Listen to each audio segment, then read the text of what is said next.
백수가 과로사한다라는 말이 있습니다. 백수가 과로사한다. 이 앞뒤가 맞지 않는 말 같은데 굉장히 유행하는 말이었고, 제가 어렸을 때에도 있었던 말인데 요즘도 계속 회자되는 그런 말 중에 하나인 것 같습니다.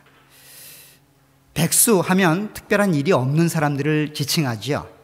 뚜렷한 직업이 없고 뚜렷한 목적이 없이 그냥 시간들을 허비하거나 시간들을 보내는 사람들, 백수라고 이야기를 합니다. 과로사한다라는 말은 어떤 특정한 일 혹은 특정한 내용 때문에 심신이 피곤하여 스트레스라든가 그 피로가 겹쳐서 결국 죽게 되는 그런 내용을 설명할 때 사용하는 단어입니다. 그런데 아무 일이 없는 백수가 어떤 특정한 일 때문에 힘을 쓰고 시간을 집중하는 그런 과로사를 한다는 말은 앞뒤가 맞지 않는 그런 말 같아요. 근데 백수가 과로사한다는 말은 특정한 일이 있어서가 아니라 너무 바쁘다는 이야기겠죠. 백수는 굉장히 바쁩니다. 백수라고 하여 안 바쁜 것은 아닙니다.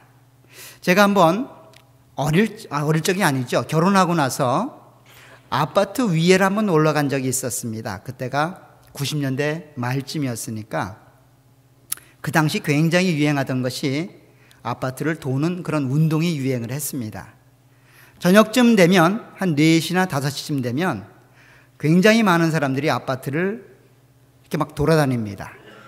뭐 일이 있어 돌아다니는 것이 아니라 주로 아주머니들이 모자 둘러쓰고 아파트를 도는 겁니다. 운동하는 거죠. 혹시 경험을 해보셨나 모르겠는데 아파트 옥상에서 지켜보게 되면 두 부류의 사람들이 있습니다. 한 부류는 굉장히 바쁘게 그 시간들을 재촉하며 가는 사람들이에요. 왜냐하면 목적이 있는 거죠. 아파트를 10바퀴 돌기로 결정을 했으니까 10바퀴를 돌기 위해서 굉장히 막 열심히 도는 사람들입니다. 또 한 부류의 사람들은 굉장히 넉넉하게 그냥 걸어갑니다. 이 사람들은 우리가 소위 말하는 백수들입니다. 할 일이 없는 거예요. 시간이 남죠. 그래서 화단에 있는 꽃도 한번 보고 나뭇가지도 한번 쳐다보고 지나가는 사람들을 한번 유심히 바라보기도 하고 또 집에서 떠드는 소리가 나면 사우나 하고 한번 지켜보기도 하고 이렇게 이곳 기웃 저곳 기웃 모든 일을 참견하고 모든 일을 신경 쓰기 때문에 그 아파트 한 바퀴 도는 것이 하루 종일 불가능할 정도도 있습니다. 그렇게 시간들을 허비하며 보내게 되지요. 목적이 없으니까 그런 것 같아요.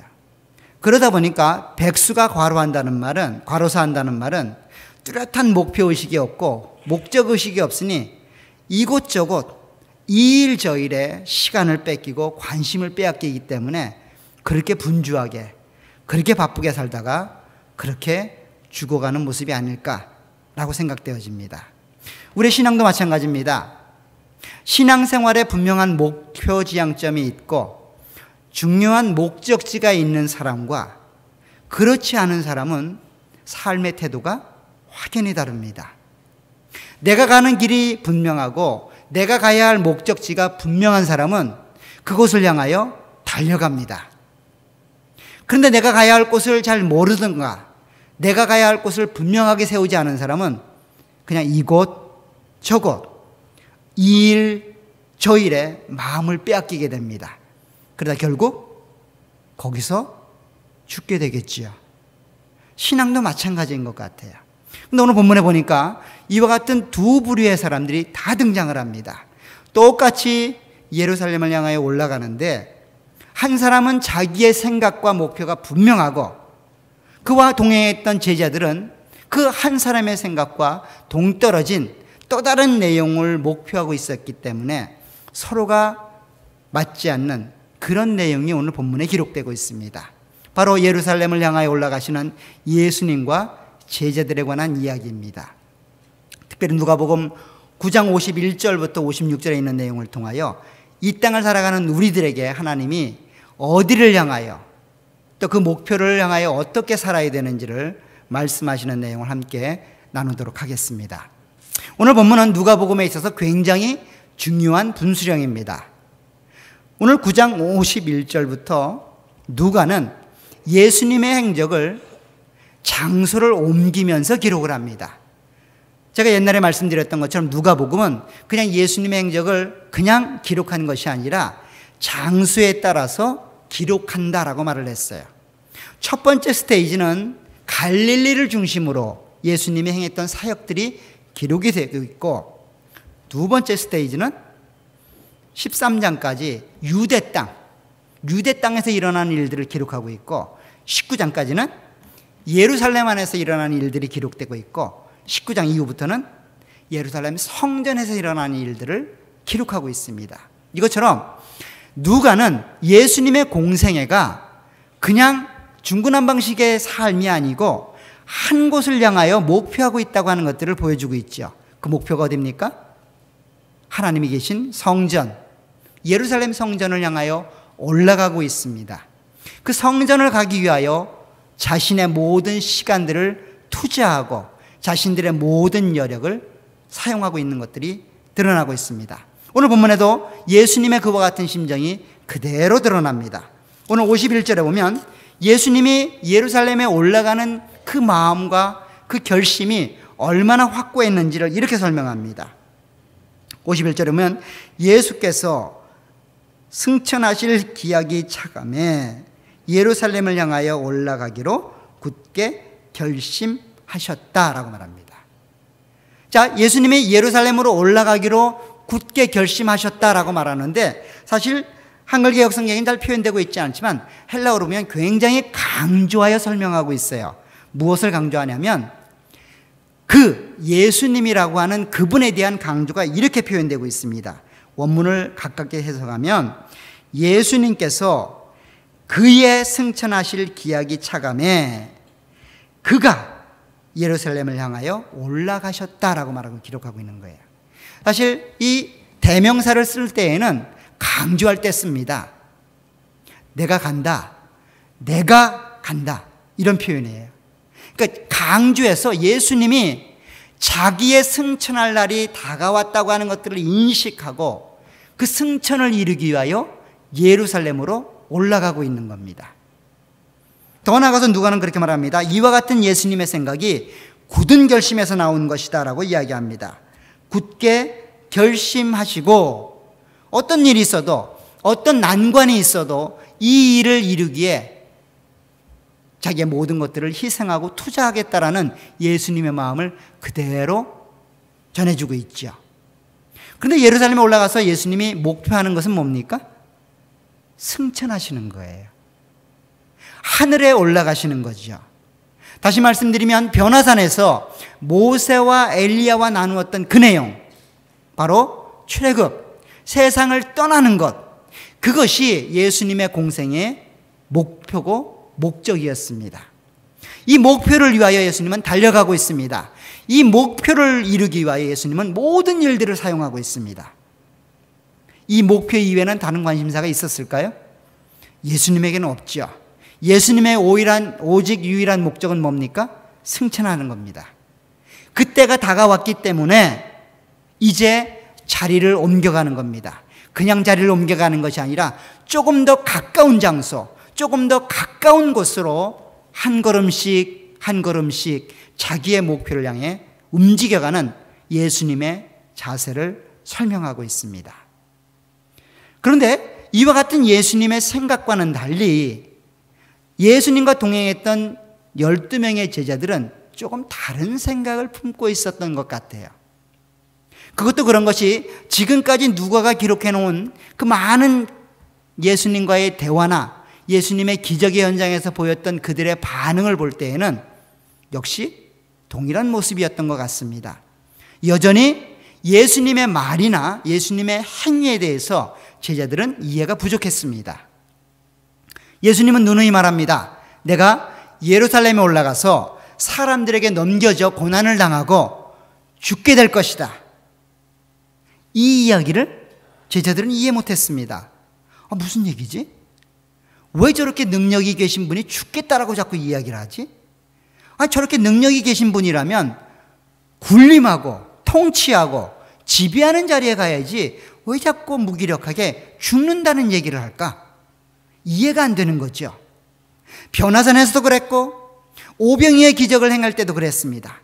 귀신을 내어 쫓았을 때도 그랬고 제자들은 여전히 예수님의 목표를 이해하지 못했습니다. 이와 같은 모습이 예수님과 사마리아인들에 대한 반응을 놓고 나누는 대화 속에서 제자들의 상태가 어땠는지를 극명하게 드러냅니다. 이제 예수님은 자기의 굳은 결심을 이루기 위하여 제자들 중에 몇 명을 먼저 보냅니다.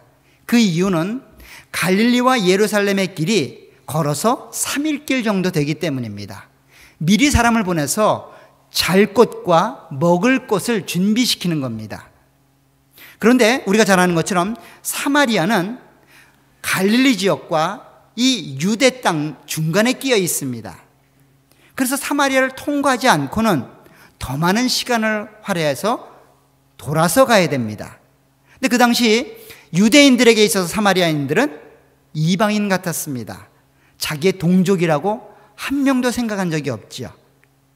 자기를 이방인처럼 여기는 유대인들을 향하여 사마리아인들은 어떤 마음을 가졌을까요? 그래? 우리도 상종 안 해 그럼. 이런 마음이죠.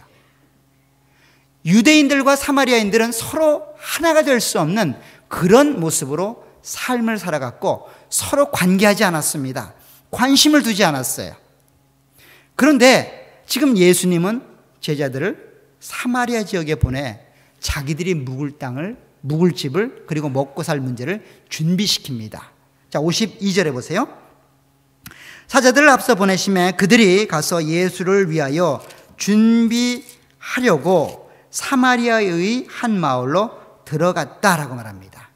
사마리아 한 마을에 들어가서 이제 예수님이 조금 있으면 도착하실 텐데 그 예수님을 위하여 묵을 장소를 좀 준비해 주십시오. 우리 12명과 예수님 13명이 먹을 양식을 좀 베풀어 주십시오. 은혜를 구하고 있습니다. 그런데 뜻밖의 그 은혜를 거절당합니다. 그런데 거절하는 이유가 이렇습니다. 53절에 보면 예수께서 예루살렘을 향하여 가시기 때문에 그들이 사마리아 사람들이 받아들이지 아니했다라고 말합니다.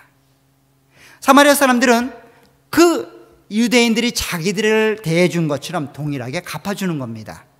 그렇죠? 더더군다나 예루살렘으로 올라가는 그들의 종교적인 행위, 종교적인 목표를 이루려고 할 때는 더더군다나 그것은 감당할 수가 없었습니다. 왜냐하면 사마리아 사람들은 그 당시 그리심산에서 예배를 드려야 한다고 생각하고 있었기 때문이에요. 그리고 그것이 하나님이 그들에게 베푸신 은혜의 장소라고 생각했기 때문에 더더욱 예루살렘으로 올라가거나 종교적인 행위의 목적으로 그 사마리아 땅을 통과하는 자들에게는 숙식을 제공하는 일을 거부했습니다. 이렇게 거부당한 제자들과 예수님이 그 상황에 대해서 굉장히 당혹해합니다. 그리고 요한과 야고보가 그 사마리아 사람들을 향하여 예수님에게 이렇게 묻습니다. 54절에 보면 제자 야고보와 요한이 이를 보고 이르되 주여 우리가 불을 명하여 하늘로부터 내려 저들을 멸하기를 원하시나이까? 주님, 저들이 못된 짓을 하는데 그냥 불로 한번 쓸어버릴까요? 라고 묻는 거예요.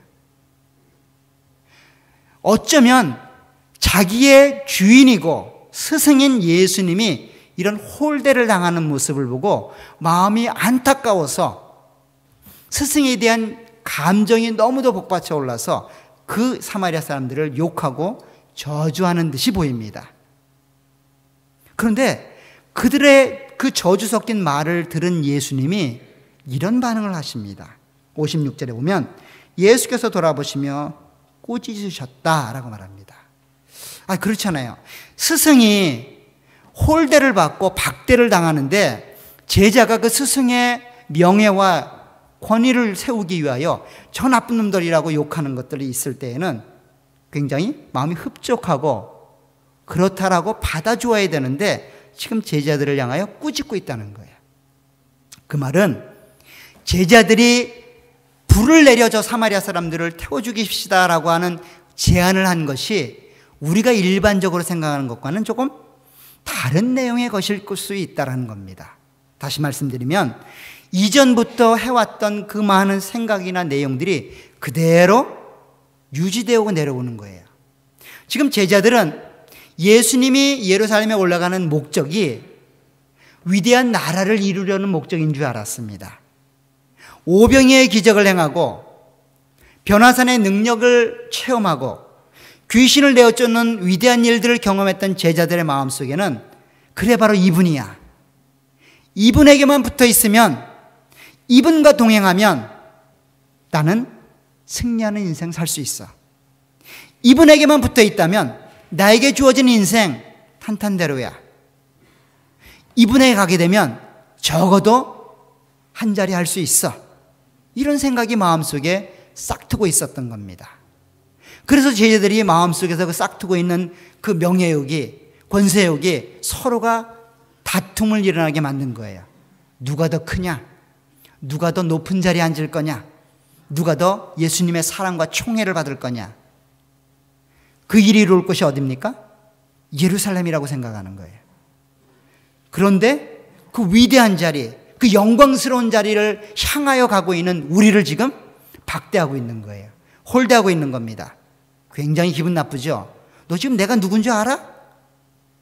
너 누군지 알고 이렇게 대하는 거야? 너 후회할 거야, 좀 있으면. 야, 지금 잘 봐줘야지. 나중에라도 뭐 한 자리 해먹을 거 아니야. 그래서 그들을 향하여 자기의 우월감을 내세우며 그들을 향하여 불을 내려 멸하자라고 이야기하는 겁니다. 다른 말로 하면 유대인으로서 가지고 있는 특권, 특별히 예수님과 함께하고 있다는 그 자랑을 이런 식으로 표현하고 있는 겁니다. 우리를 박대하고 우리를 외면하는 저 사마리아 사람들 불로 태워 죽입시다. 이 말이 잘못됐다는 겁니다. 사실 이러한 내용이 오늘 한글 성경에는 없지만 다른 역본에는 이런 말로 55절이 이어지고 있습니다. 여러분 성경에 각주가 혹시 있나 한번 보세요. 55절 각주를 보면 이렇게 기록되어 있습니다. 어떤 고대 사본에는 55절 끝에 다음 말이 있다. 이르시되 너희는 무슨 정신으로 말하는지 모르는구나. 인자는 사람의 생명을 멸망시키러 온 것이 아니요 구원하러 왔노라 하시고 함께 다른 마을로 갔다는 겁니다. 지금 제자들이 하는 말의 의미를 그 스스로가 모른다는 거예요. 제자들은 지금 예수님과 함께 예루살렘에 올라가 이 나라를 통치할 그런 꿈을 갖고 예수님과 함께 올라가고 있는 겁니다. 그런데 지금 예수님은 뭐라는 거예요? 그거 틀렸다는 겁니다. 예수님은 예루살렘에 올라가는 목적이 뭡니까? 십자가에 달려 죽으시기 위해 올라가는 거예요. 십자가에 달려 죽으시고 고난당하셔서 그 일을 마무리하고 승천하기 위해 올라가는데 제자들은 지금 어떻게 하는 거예요? 그 예루살렘에 올라가서 그 예수님을 이용하여 한 자리 해볼 거라는 거예요. 이 예수님만 잘 이용하면 내 인생 필 수 있다는 거예요. 이번 기회 놓치고 싶지 않다는 거예요. 그런데 그 길을 가는 우리들에게 찬물을 끼얹는 사람들이 있었습니다. 누굽니까? 사마리아 사람들인 거예요. 그러니까 마음에 불이 일어나는 겁니다. 예수님을 향한 불이 아니라 자기의 스승 메시아를 향한 그 열정이 아니라 자기 자신이 가지고 있는 목표, 목적, 그 자기 자신이 누리고자 하는 그 욕심에 불이 나는 겁니다. 나를 이렇게 박대해? 예수님, 이거 그냥 두시면 안 되지 않습니까? 라고 하며 불로 이들을 멸하자라고 이야기하는 겁니다. 그런 마음을 품고 있는 제자들에게 예수님이 경고하시죠. 그러지 말라고. 꾸짖습니다. 그래서는 안 된다고. 정신 차리라고 이야기합니다. 사람은 참만 안 변합니다. 갈릴리에서 하던 짓을 사마리아에서도 하고 있어요. 그죠? 예루살렘에 올라가면 어떨까요? 변할까요? 안 변합니다. 신앙생활을 많이 하다 보면 그런 사람을 만나게 됩니다.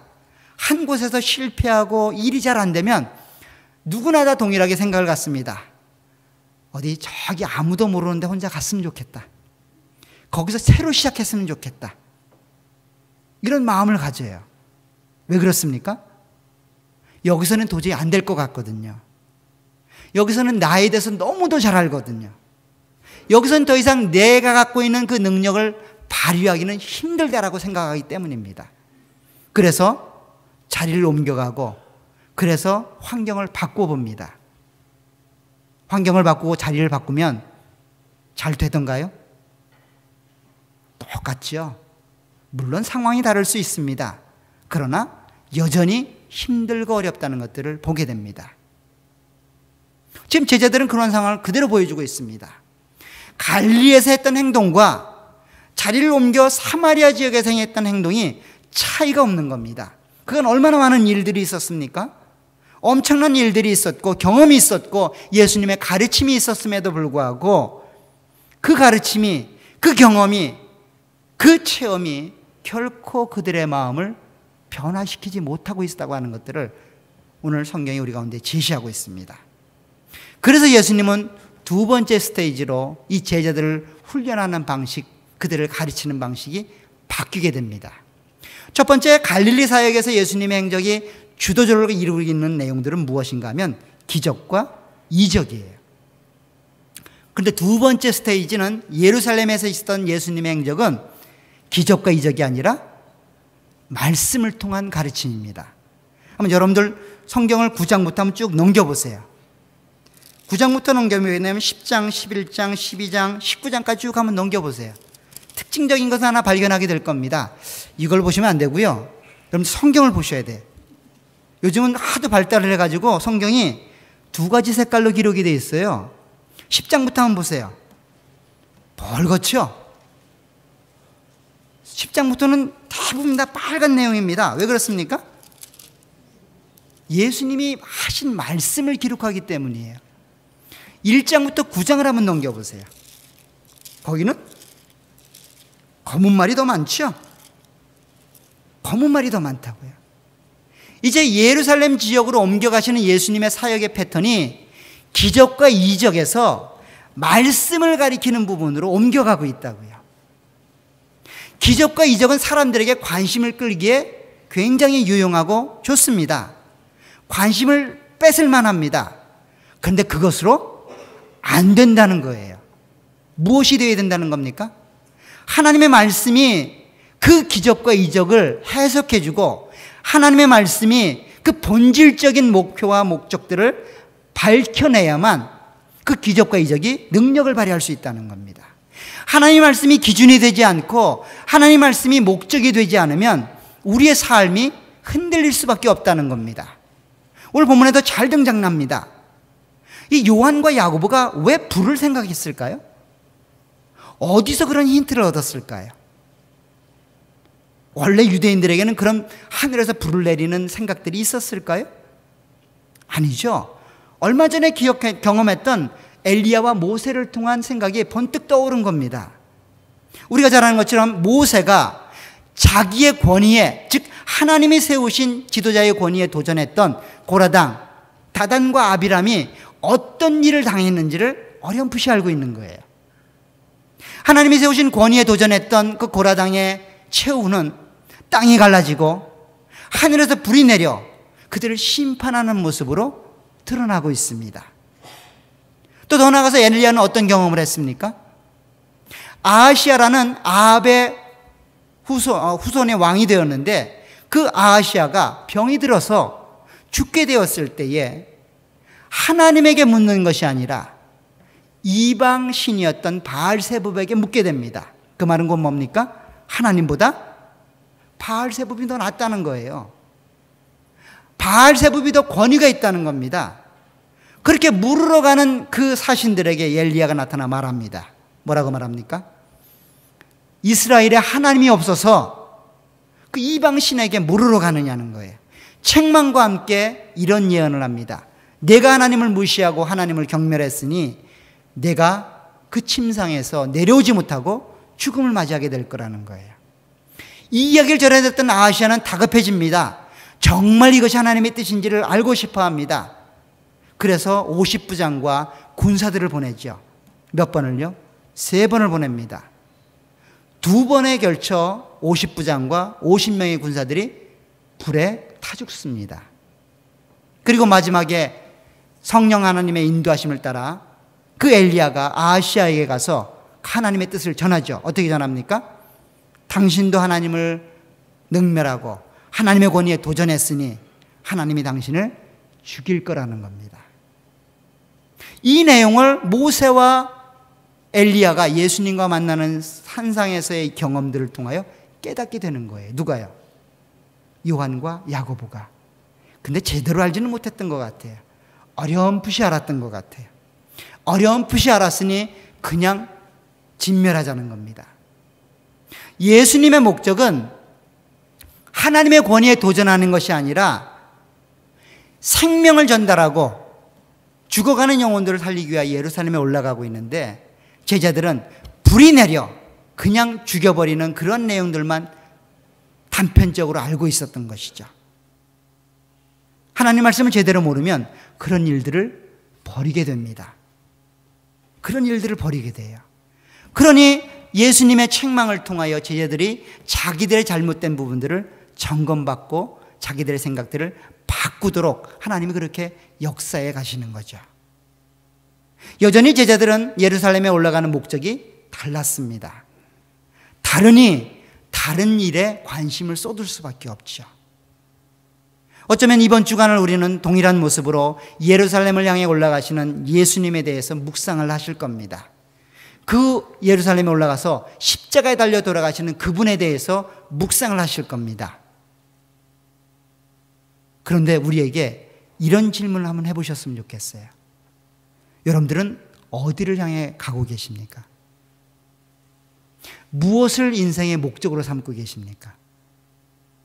잘 생각해 보세요. 지금 여러분들의 인생, 앞으로 남은 인생이 짧게는 10년, 많게는 60년, 70년, 그 인생의 목표를 어디로 삼고 계십니까? 곰곰이 생각해 보세요. 예수님처럼 자신의 이 땅의 삶을 완수하고 승천할 것을 목표로 하고 계시는지, 아니면 목표가 없어서 백수처럼 이것도 한번 기웃하고 저것도 한번 만져보고 저것도 한번 이루어보고 이것도 아닌가 봐, 사방팔방 종횡무진 목표를 상실한 그런 사람처럼 그렇게 왔다 갔다 하고 계시진 않습니까?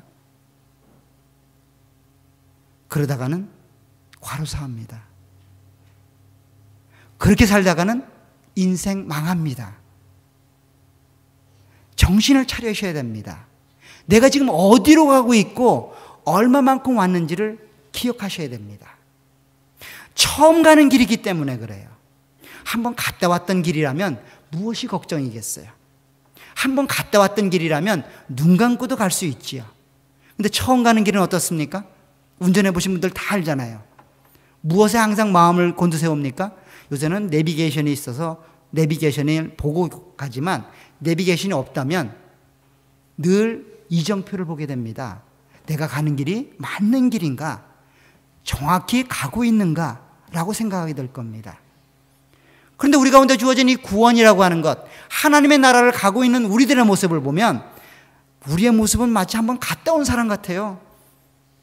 갔다 온 사람처럼 그냥 느긋하게 살아가시는 것 같아. 하찮은 제가 봐도 저러다가는 안 되는데, 저러다가는 한 대 맞는데 싶은 마음이 들 때가 많아요. 절로 가면 큰일 나는데 라고 하는 마음이 드는 사람들이 우리 중에 있단 말이에요. 저 역시 그럴 때가 있고. 다시 한번 여러분들의 마음속에 이번 한 주간 나는 지금 어디로 가고 있는지를 곰곰이 생각해 보시길 주의 이름으로 부탁을 드리겠어요. 정말 하늘나라를 목표로, 구원을 목표로 주어진 인생을 살아가기를 다짐하고 결심하고 앞으로 내딛고 있는지, 아니면 그냥 이것저것 이 일 저 일, 이 사람 저 사람 만나서 내 육신적인 욕망, 내 마음의 소욕, 내 마음의 욕심을 채우기 위하여 그렇게 시간을 이용하고 그렇게 시간들을 활용하고 그렇게 예수님을 이용하고 있지는 않는지 한번 곰곰이 생각해 보시기를 주의 이름으로 부탁을 드리겠습니다. 분명한 목표가 있으셔야 됩니다.